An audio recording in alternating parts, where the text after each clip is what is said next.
You're listening to the Cyberwire Network, powered by N2K.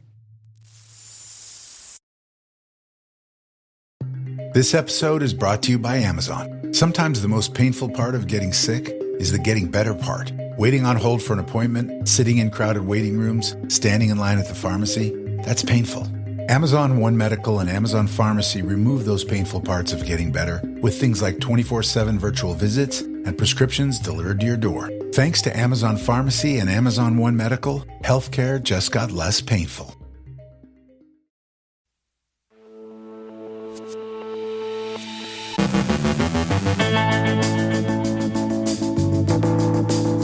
The Biden administration is finalizing an executive order to bolster U.S. cybersecurity. Ivanti releases emergency updates to address a critical zero-day vulnerability. A critical vulnerability is discovered in Kerio Control firewall software. Palo Alto Networks patches multiple vulnerabilities in its retired migration tool. Fake exploits for Microsoft vulnerabilities lure security researchers.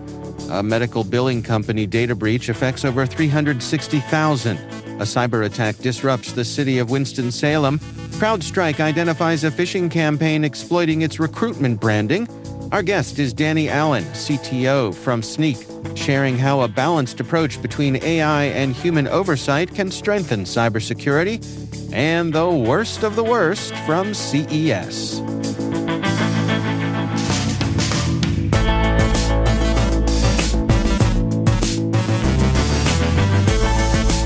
It's Thursday, January 9th, 2025. I'm Dave Bittner, and this is your CyberWire Intel Briefing.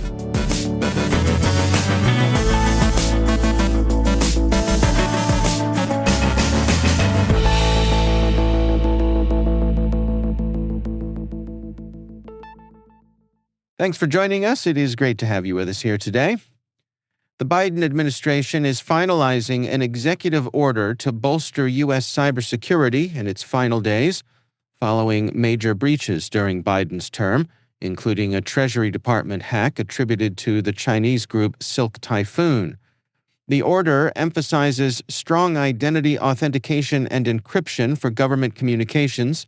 This would protect sensitive information, even if systems are breached, by ensuring hackers cannot access encrypted documents. The Treasury hack reportedly involves stolen digital keys from Beyond Trust, a third-party provider, granting access to unclassified sanctions-related data. The executive order also proposes securing cryptographic keys via hardware security modules and tightening access management for federal contractors. Additionally, it mandates that software vendors demonstrate adherence to cybersecurity standards, like fixing known vulnerabilities and using multi-factor authentication. It's unclear if the incoming Trump administration will retain the order, as Trump has signaled intentions to roll back federal regulations, including on artificial intelligence safeguards. Ivanti has released emergency updates to address a critical zero-day vulnerability actively exploited by suspected Chinese nation-state attackers. The flaw affects Ivanti Connect Secure VPN devices and allows remote code execution. Ivanti recommends factory resetting devices before applying the update to remove potential malware that may fake the update process. A second vulnerability, also a stack-based buffer overflow, has a high severity rating but hasn't been exploited in the wild. Ivanti also warns that similar vulnerabilities exist in its Policy Secure and Neurons for Zero Trust Access gateways, with patches expected by January 21st. Attackers have used malware to block legitimate updates, creating a fake update facade. Ivanti credits Mandiant and Microsoft's Threat Intelligence Center for discovering the flaws.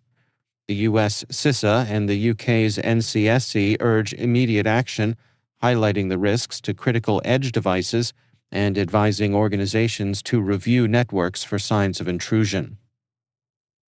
A critical vulnerability in Kerio Control firewall software allows attackers to achieve one-click remote code execution.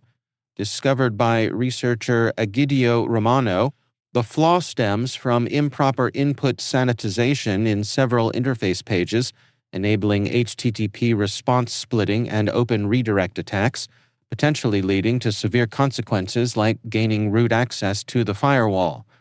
Initially deemed low risk, it was reclassified as high severity with a CVSS of 8.8 due to exploitation potential via an older vulnerability. GFI Software, the vendor, has been notified, but no patches are available yet.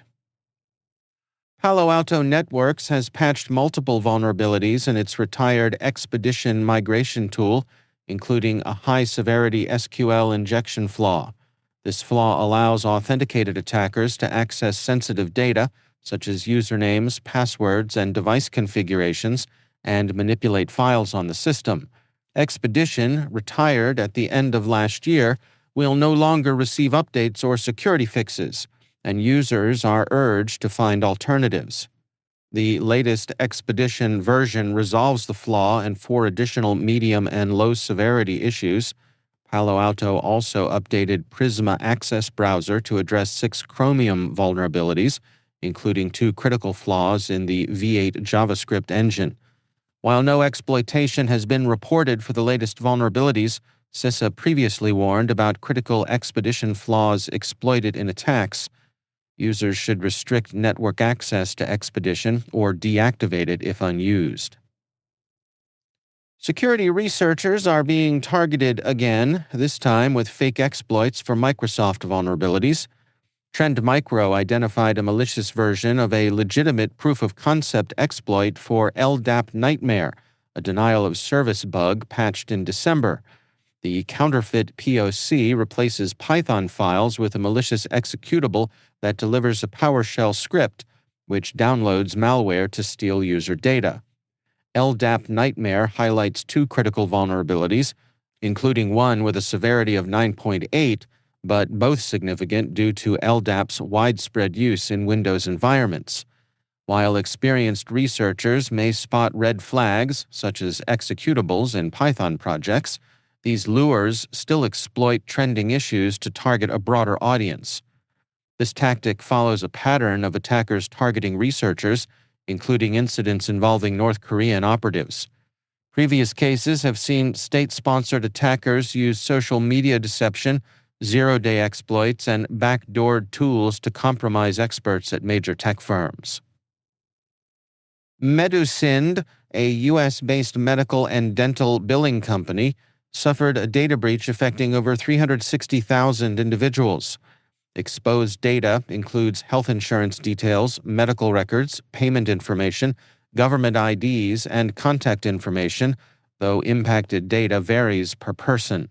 Threat actors could exploit this information for medical identity theft or financial fraud. The breach, discovered in December of 2023, involves stolen files containing personal information. Medusind has offered affected individuals 24 months of free credit monitoring and identity protection. The company, headquartered in Miami, Florida, serves thousands of healthcare providers across the U.S. and India. Meanwhile, Excelsior Orthopedics, a New York-based healthcare provider, experienced a ransomware attack in June of 2024, compromising the personal and health information of approximately 357,000 individuals. The breach affected patients and employees of Excelsior and related entities, including Buffalo Surgery Center and Northtowns Orthopedics. Exposed data includes names, social security numbers, medical records, diagnosis and treatment details, and more. Initially thought to impact only employees, the breach's scope was later found to include patient data.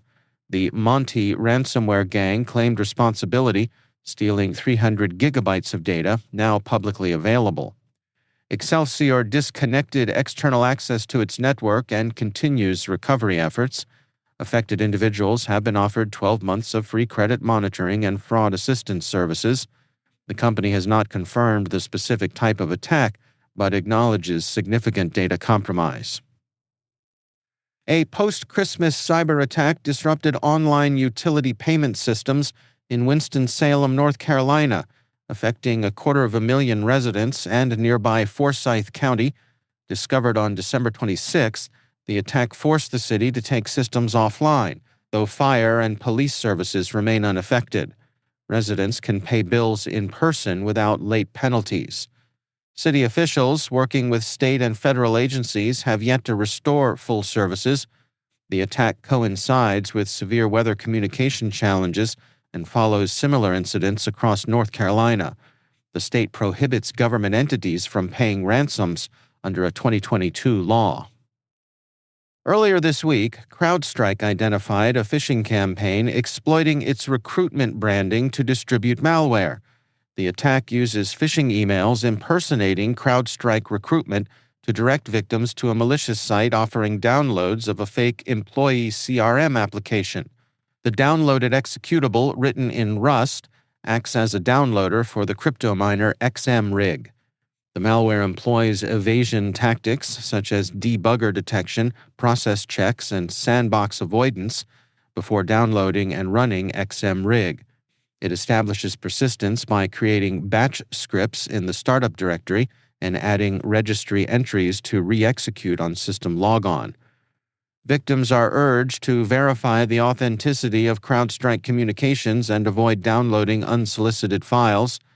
CrowdStrike emphasizes that it does not ask candidates to download software for interviews or process payments. Organizations should educate employees on phishing risks, monitor suspicious activity, and implement endpoint protection to mitigate these kinds of threats.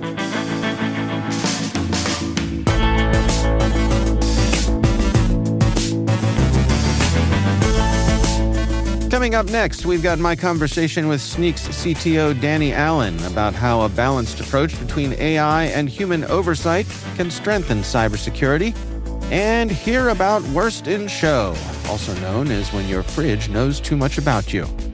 We'll be right back.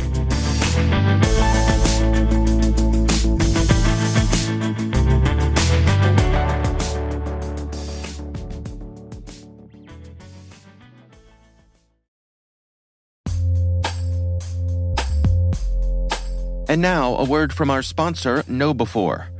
It's all connected, and we're not talking conspiracy theories.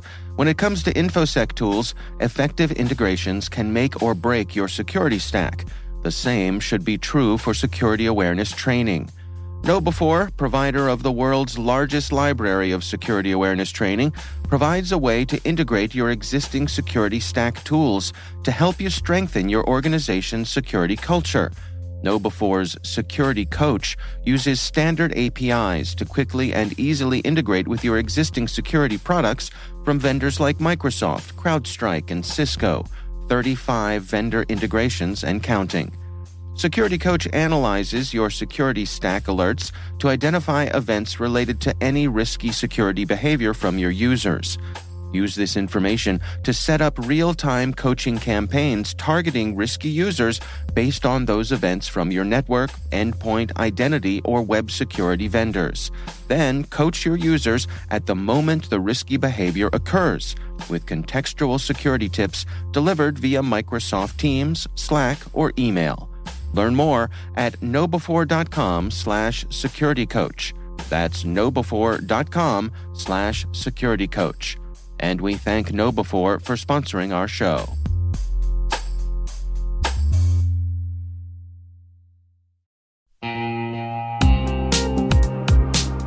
Do you know the status of your compliance controls right now? Like, right now. We know that real-time visibility is critical for security, but when it comes to our GRC programs, we rely on point-in-time checks. Look at this. More than 8,000 companies like Atlassian and Quora have continuous visibility into their controls with Vanta. Here's the gist. Vanta brings automation to evidence collection across 30 frameworks, like SOC 2 and ISO 27001. They also centralize key workflows like policies, access reviews, and reporting, and helps you get security questionnaires done 5 times faster with AI. Now that's a new way to GRC. Get $1,000 off Vanta when you go to vanta.com/cyber. That's vanta.com/cyber for $1,000 off.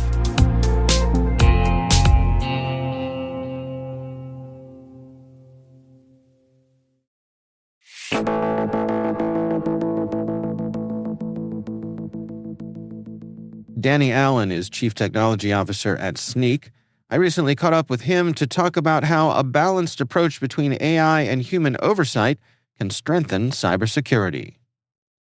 AI is clearly a focus for most organizations right now, from CEO to CIO on down. Organizations are asking, how can I effectively use AI? That is not an exclusion for the development organization, which we regularly meet with. And so what we wanted to do is understand how organizations were thinking about AI and how they're rolling it out within the organization. And so this led to a survey by Snyk of 400 organizations with 1,000 or more employees. Well, let's go through some of the findings together here. What are some of the things that caught your eye?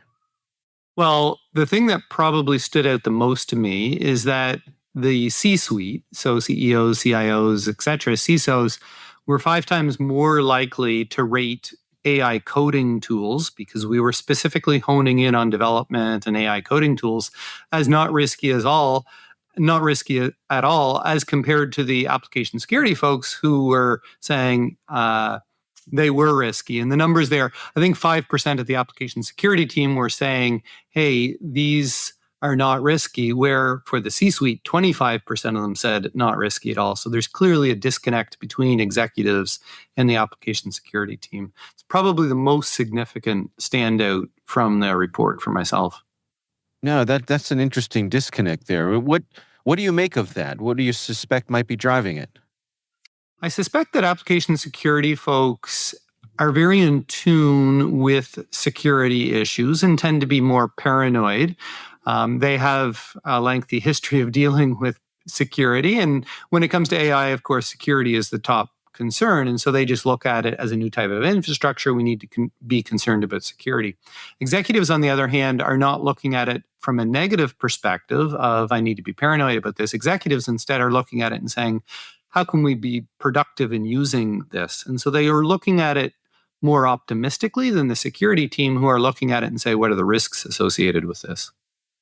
Now, one of the things that caught my eye was this finding that organizations may not be making the proper preparations when it comes to AI coding security. Can you explain that for us? Yes. So on the development side, what we found is that 2 of 3 devs, so 66% of developers, were saying they weren't being trained on AI security. And if you think about this logically, a developer can take code and put it in ChatGPT and say, can you make this faster or more efficient, or convert this to a different language? There's obviously security concerns about that, because they just took proprietary code and put it in ChatGPT. And so one of the things that organizations are not thinking about is developers that are trying to be more efficient, and they're using AI to be more efficient, but they haven't been trained on the security concerns that come along with the use of this AI. And what you find is that most of the organization, it's the proprietary information that they're trying to optimize because it's their crown jewels. And they're saying, how do I do this more effectively? Having security training around that is obviously critical.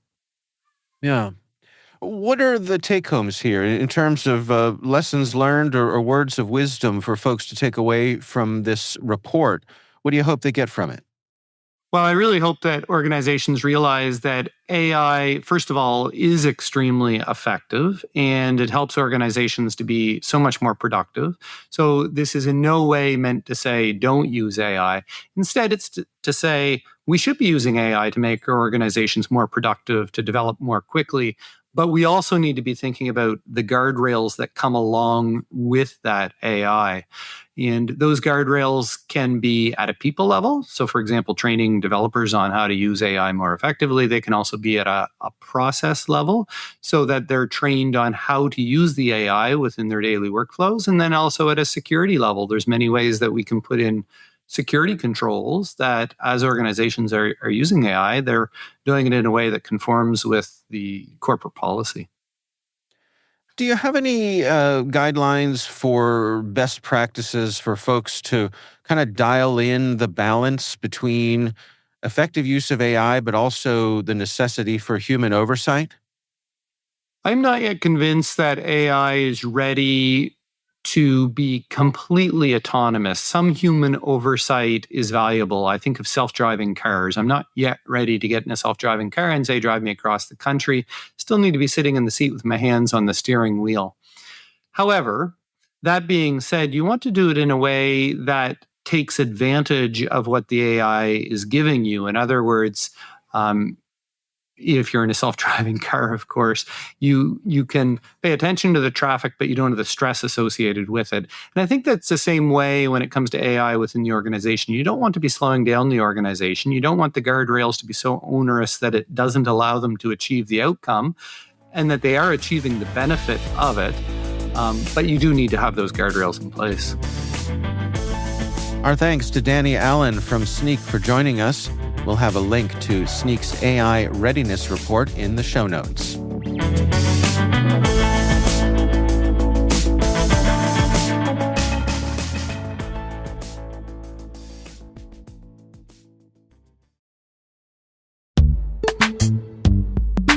And now, a message from our sponsor, Zscaler, the leader in cloud security.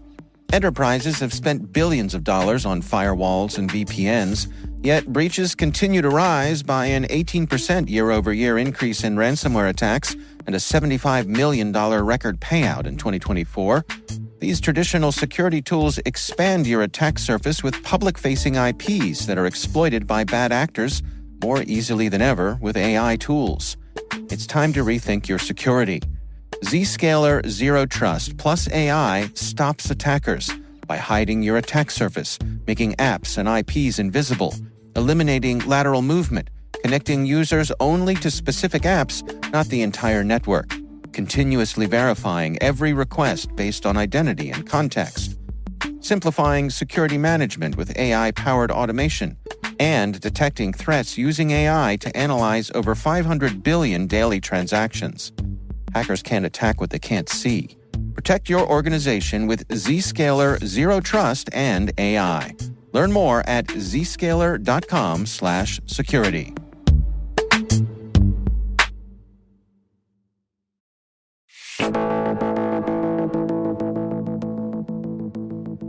And finally, CES, the Consumer Electronics Show, is all about futuristic gadgets designed to improve lives. But sometimes innovation veers into eyebrow-raising territory. Enter the Worst in Show Awards, where dystopia experts highlight the most repair-challenged, privacy-invading, and unsustainable tech. Topping the list of face palms, Ultrahuman's $2,200 luxury smart ring, which lasts just 500 charges before becoming irreparable bling. 2 years of use for that price? A new low, quipped iFixit CEO Kyle Wiens. Next up, Bosch's AI-powered crib, promising to rock babies to sleep and track their vitals. The Electronic Frontier Foundation dubbed it surveillance for your infant, packing cameras, mics, and radar into what should be a privacy-safe sanctuary. The least sustainable prize? SoundHound's AI in-car commerce system, encouraging wasteful takeout and distracted driving. And TP-Link's router won least secure, thanks to vulnerabilities that prioritize government alerts over user safety. Finally, the overall winner? That would be LG's AI refrigerator. Flashy, pricey, and doomed to premature obsolescence.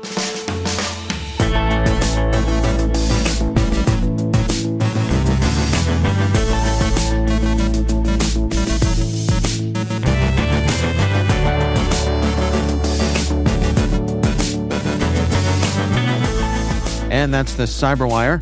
For links to all of today's stories, check out our daily briefing at thecyberwire.com. We'd love to know what you think of this podcast. Your feedback ensures we deliver the insights that keep you a step ahead in the rapidly changing world of cybersecurity. If you like our show, please share a rating and review in your favorite podcast app. Please also fill out the survey in the show notes or send an email to cyberwire@n2k.com. This episode was produced by Liz Stokes. Our mixer is Trey Hester with original music and sound design by Elliot Peltzman. Our executive producer is Jennifer Iben. Our executive editor is Brandon Karp. Simone Petrella is our president, Peter Kilpie is our publisher, and I'm Dave Bittner. Thanks for listening. We'll see you back here tomorrow.